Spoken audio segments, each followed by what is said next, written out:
சமீபத்தில் நடிகர் விஜய் கூட வந்து ஆளுநர் சந்திச்சு தொடர்பாக நடவடிக்கைன்னு மனு கொடுத்துருந்தாங்க. சமீபத்தில் இந்த மாதிரி விவகாரத்துக்கு ஆளுநர் தொடர்ந்து சந்திக்கிறாங்க. இது எப்படி? நாங்கள் கூட தான் போராட்டம் பண்றோம். காங்கிரஸ் பல போராட்டங்களை செய்திருக்கிறது. 18ஆம் தேதி அதானிக்கு எதிராக போராட்டம் பண்ணா கைது செஞ்சாங்க. நாங்கள் ஆளுநரையா சந்திக்கிறோம்? ஆளுநரை ஒரு பகடக்காயாக வைத்து அரசியல் காய் நகர்த்துதலை எதிர்க்கட்சிகள் செய்து கொண்டிருக்கிறார்கள். ஆளுநருக்கு வேற வேலையே கிடையாது. இது மாதிரி தமிழ்நாடு அரசிற்கு யார் யாரெல்லாம் எதிராக இருக்கிறார்கள் அதை சந்தித்து ஊக்கப்படுத்துவதுதான் ஆளுநருடைய வேலை. நாங்கள் ஆளுநரை சந்திப்பதற்கு வாய்ப்பே இல்லை. அவர் தமிழ்நாட்டு மக்களுக்கான ஜனநாயகத்திற்கான ஆளுநர் இல்லை என்று இப்பொழுது அவரை புறக்கணித்திருக்கிறோம். அவருடைய தேநீர் விருந்தாகட்டும், அவருடைய அழைப்பு ஆகட்டும், எதையும் நாங்கள் ஏற்றுக்கொண்டதில்லை.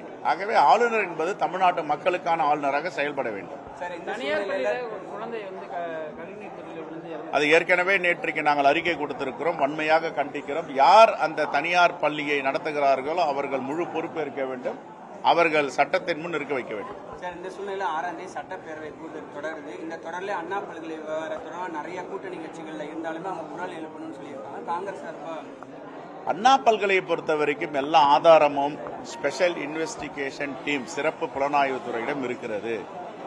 அந்த குற்றவாளியாக சட்டத்தின் முன் நிறுத்தப்பட்டவர் ஞானசேகருடைய தொலைபேசி கிடைத்திருக்கிறது.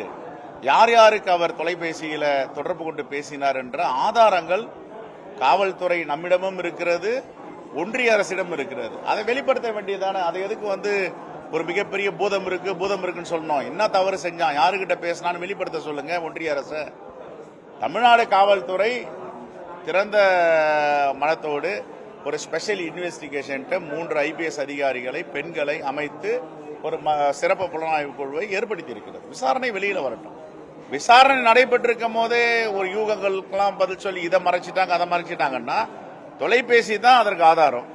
தொலைபேசி சர்வர்ல இருக்கு, எல்லா எண்களும் பதிவாயிருக்கு, யாருக்கு கூப்பிட்டு காலர் ஐடி இருக்கு. ஒன்றிய ஆளுநரே வெளியிட சொல்லுங்க யார் அந்த சார் அப்படின்னு.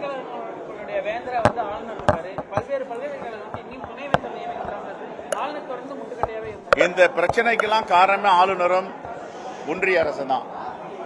மக்களால் தேர்ந்தெடுக்கப்பட்ட ஒரு ஆட்சி நடக்குது. பெரும்பான்மை மக்கள் தேர்ந்தெடுத்திருக்காங்க. அவங்க ஒரு துணை வேந்தரை நியமிப்பதற்கு கூட அதிகாரம் இல்லைன்னா அப்புறம் என்ன கூட்டாட்சி தத்துவம் இருக்கு இந்தியால? கூட்டாட்சி தத்துவத்தை நசுக்குகின்ற போக்கு தான் ஒன்றிய அரசுடைய போக்கு. ரைட்.